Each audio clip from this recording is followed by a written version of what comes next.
we saw it fit to spotlight the lives, stories, and contributions of these nation builders who make up the PSOJ Hall of Fame. The PSOJ believes that Jamaica's true potential can only be realized together, and together we can make Jamaica a nation to be proud of, a place to live, work, and raise families.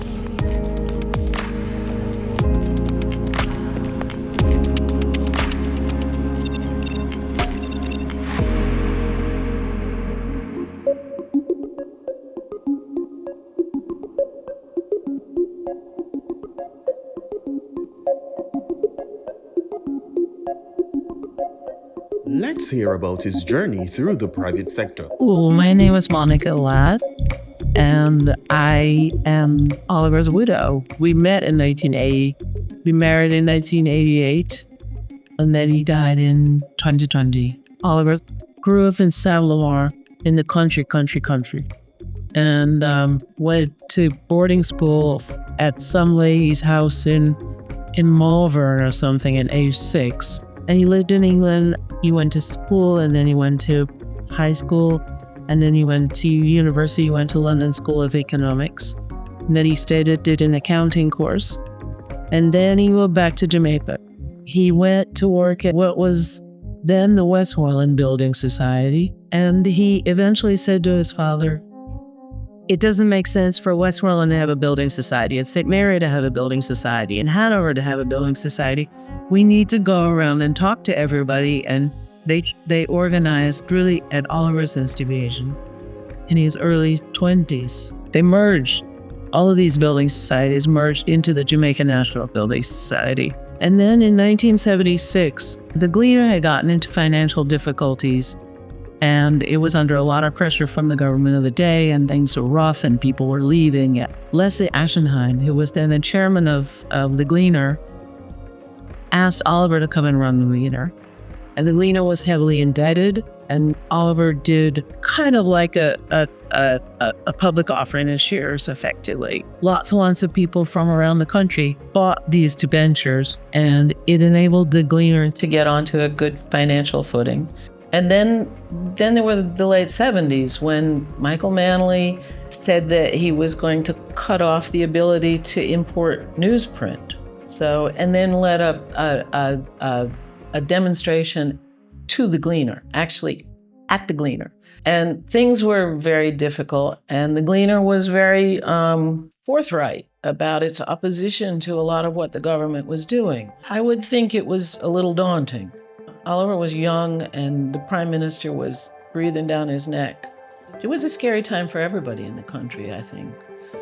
Then there was the 1980 election. Seaga's government came in. They had nationalized in the 70s the hotel, basically the entire hotel industry. And one of the things that Seaga wanted to do was sell these hotels back into the private sector. So Oliver was asked to lead that effort.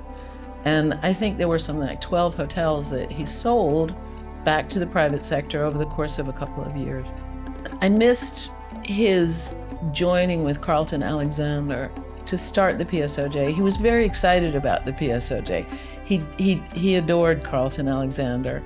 And I think they were very excited about starting the PSOJ because there was a need for like strategic thinking. I mean, Manley was one thing and Seaga was another thing, but no one was really doing a lot of sort of strategic thinking about what would be good for the country and what would be good for rural development and what would be good for business and what was an appropriate tax structure. And I mean, the PSOJ really led a lot of that thinking.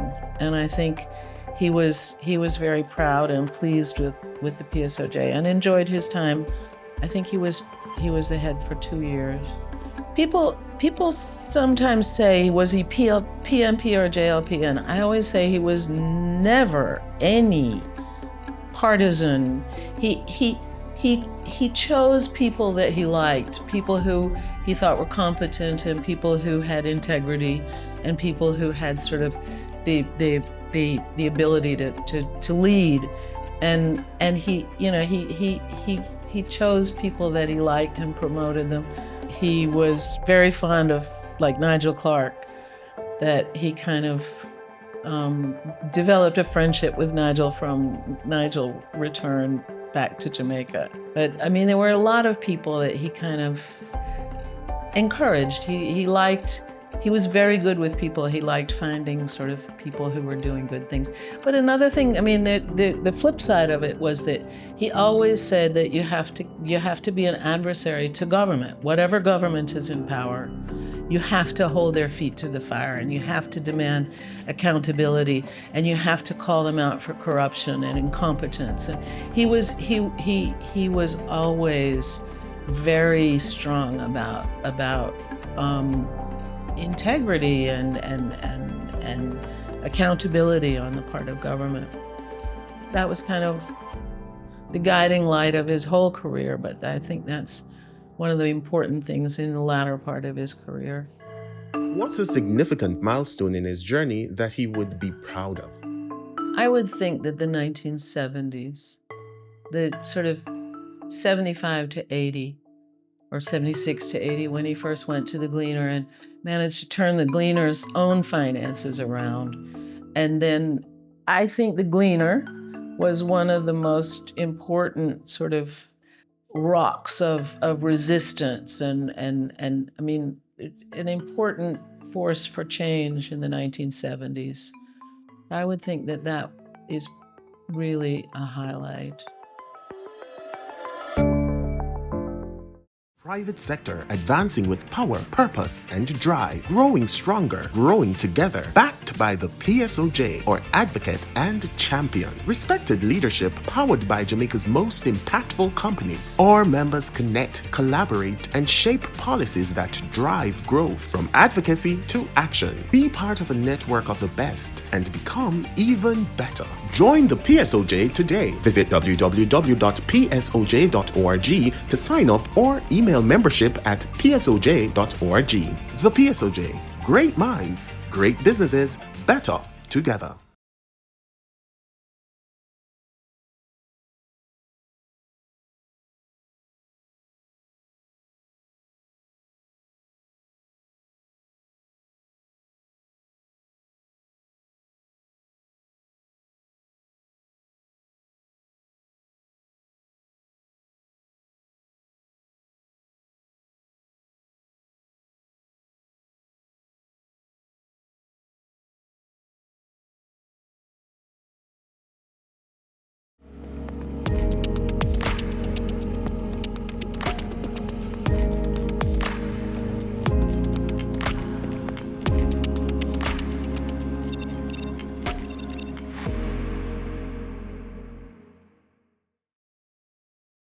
When he was inducted into the PSOJ Hall of Fame, how do you think he felt about that experience? I think he would have been pleased. I mean, I was around, I just don't remember.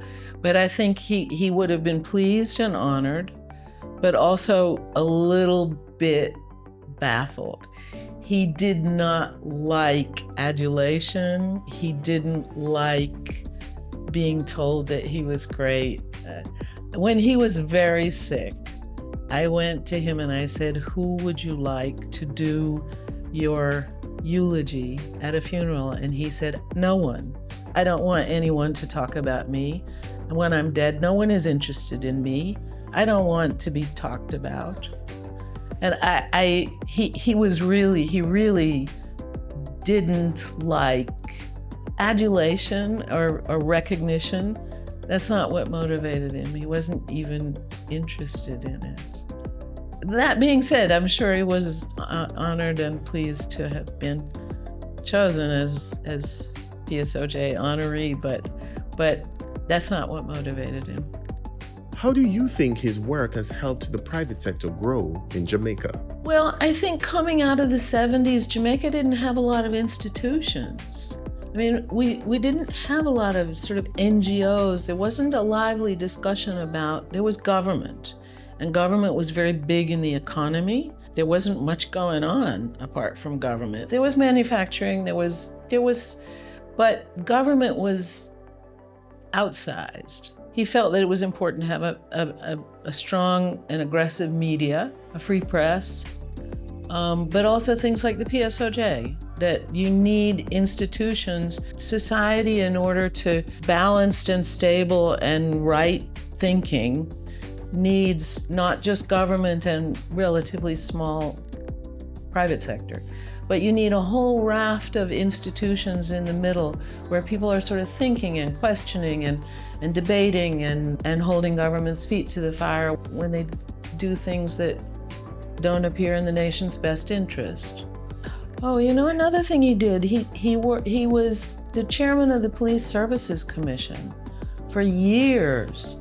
And he worked a lot with the police, trying to improve what they were doing and trying to improve hiring and trying to improve force discipline and bringing people in and I mean, again, trying to make the police a more efficient and reliable and a force with integrity. I mean, that was another contribution that eventually some politician threw him out, which was always the case. It was like you do what you can and then some politician throws you out.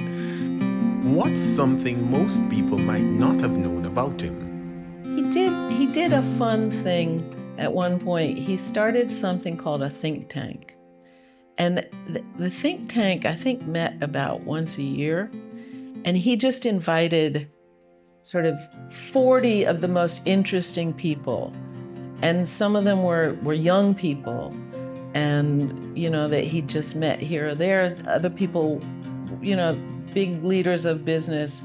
And we went off to some hotel for the weekend, and they were just in meetings all the time. And the meetings dealt with, you know, crime and violence and rural development and any you know, how to the education system or whatever he kind of, I'm sure he used.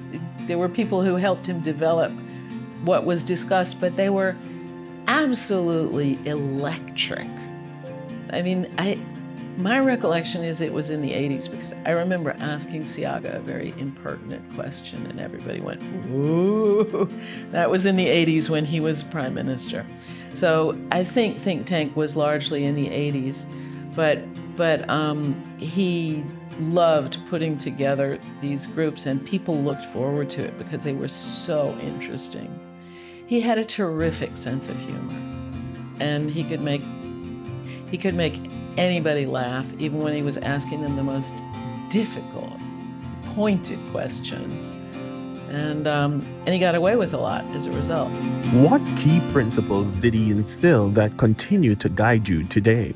Oliver was extremely patriotic. I mean, a nationalist to the core. And I think he just felt that bringing light to whatever was going on was really important.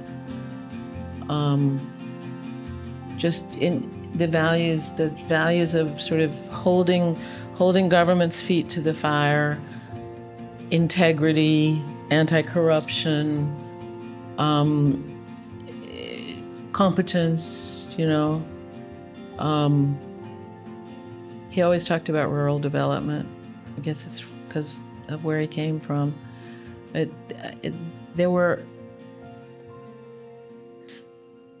wasn't especially interested in sort of foreign policy. I'm a foreign policy geek, and he was really interested in, does government work well and for the people? That was really his main thing. Is there an aspect of his upbringing that influenced how he approached work? He said when he finished at London School of Economics and had done this accounting degree, and he had to work for several years, and he'd become a qualified accountant. And he said he had a choice at that point whether he was going to stay in England and be a small fish in a big pond, or whether he would come back to Jamaica and have the possibility to really move and shape the country. and in a smaller pond, and he said when he thought of it that way, there was just no choice. He felt that he really wanted to come back to Jamaica. He also actually, after he did accountancy, he went on to do law. And he did that for about half a year and studied law. And his father said, "I'm finished. You're done. I'm not paying anymore. You need to come home." So that was another reason for him to come home.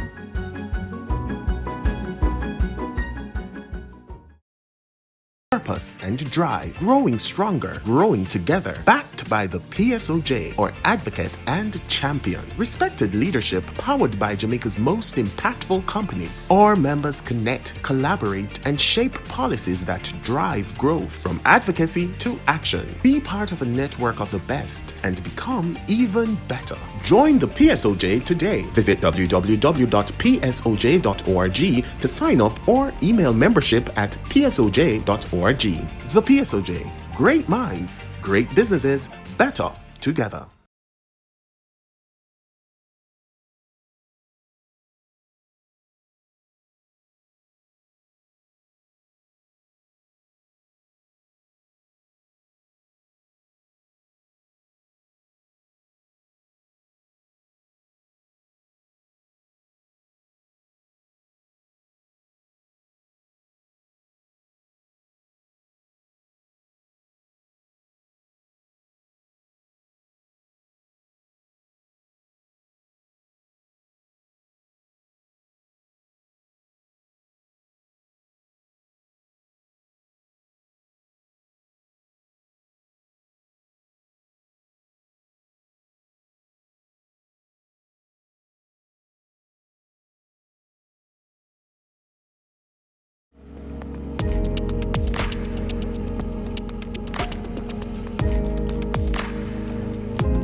Did he cultivate any surprising skills or hobbies? He was a very good tennis player. He'd played squash, and he had this slice. He was always like a tricky tennis player. It was never like straightforward. And then he had a group of tennis people, some crazy friends. And they used to cheat and yell and carry on and throw rackets and stuff. And if you didn't get it, like that this is a game, this is all one big game, not the tennis. Could you steal a game by misrepresenting the score or something? They thought that was so funny. They would laugh and laugh. And once there was someone who came and played with them, and he didn't get it, and he said, this is not good. They said, well, we can't have him back, because Oliver, at the end of his life, he had a big shot cancer doctor from Harvard, and he said he was going to fire him because the guy had no sense of humor. And I said, Oliver, you can't fire this guy. But the sense of humor was so important. And if someone didn't have a sense of humor and couldn't laugh at themselves, he just wasn't gonna have. He just couldn't deal with that. He loved a sense of humor. How did he maintain a work-life balance? I think he did. He managed. He managed to balance his work and his personal life. But I remember having a discussion with him some time ago. I was working full-time also, and I said to him at some point, Oliver, are you going to retire? Because I kind of would like to think about retiring, and I want to know if you're going to retire. And he said, oh, sure, I'm going to retire. And he said it so easily that I said, like, when I say retire, like, what do you think, what does that mean to you? And he said, well, I would go to work every day. I would go to the office every day. And I said, oh, I see. And what time would you go to the office? And he said, well, you have to leave before 7 because otherwise the traffic will get you. So his idea of retirement was going to the office every day before 7 o'clock in the morning. And I said, okay, then we're just on different pages here. Like, we need to flesh out what. And then he said, I'll never retire. Retirement killed my father. He said, and he had a point in the sense that I always say that I had the benefit of almost a Victorian woman's education. So I can cook, and I clean, and I move furniture, and I reupholster chairs, and I garden, and I arrange flowers. He didn't have any of that. He gardened. He liked to garden, and he collected old prints, and he had a very extensive collection of Caribbean books, many old books. It's a wonderful collection, and it's going to go to Capri, I hope. He was not great at just chilling. He was working. He worked hard. And if he had spare time, he was making lists of things for people to do and things to do when he got back to the office on Monday, and things. He was always delegating. Private sector advancing with power, purpose, and drive, growing stronger, growing together, backed by the PSOJ, or advocate and champion. Respected leadership powered by Jamaica's most impactful companies. Our members connect, collaborate, and shape policies that drive growth from advocacy to action. Be part of a network of the best and become even better. Join the PSOJ today. Visit www.psoj.org to sign up or email membership at psoj.org. The PSOJ. Great minds, great businesses, better together.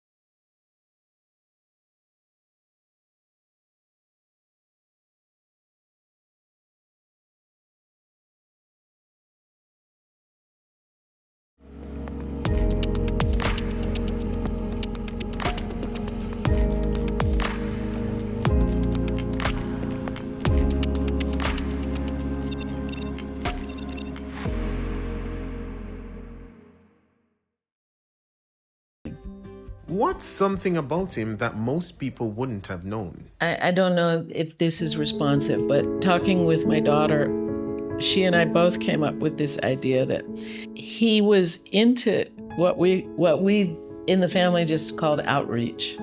So if you went anywhere, I mean, we would walk around downtown Kingston to look at the murals and things, and he would start talking with the Rasta on the corner, and you couldn't break them up. I mean, they were talking for like an hour. If anywhere you traveled, I mean, he would meet people and he would start talking to people, and he was very interested in people. I mean, it was so much fun. We would call it outreach, and it was so much fun until you just get exhausted. And we'd say, like, Oliver, no more outreach. Just cut the outreach for the rest of the day, beg you. And he never would. I mean, he thrived on people, especially with humor. Huh? I mean, and he would roar. I have pictures of him talking with some Rasta man down in East Kingston, and he's just roaring with laughter.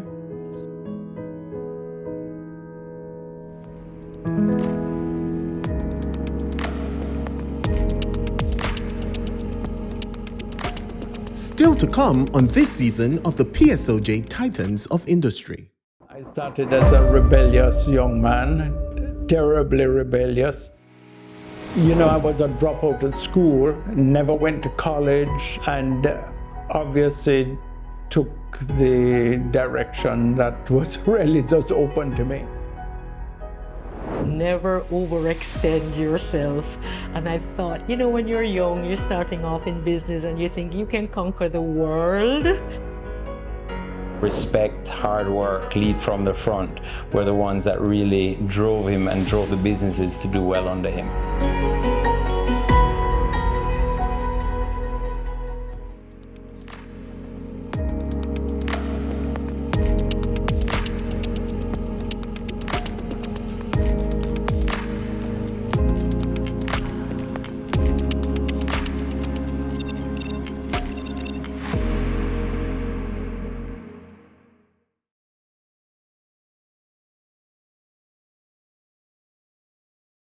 Private sector advancing with power, purpose, and drive, growing stronger, growing together, backed by the PSOJ or advocate and champion. Respected leadership powered by Jamaica's most impactful companies. Our members connect, collaborate, and shape policies that drive growth from advocacy to action. Be part of a network of the best and become even better. Join the PSOJ today. Visit www.psoj.org to sign up or email membership at psoj.org. The PSOJ. Great minds, great businesses, better together.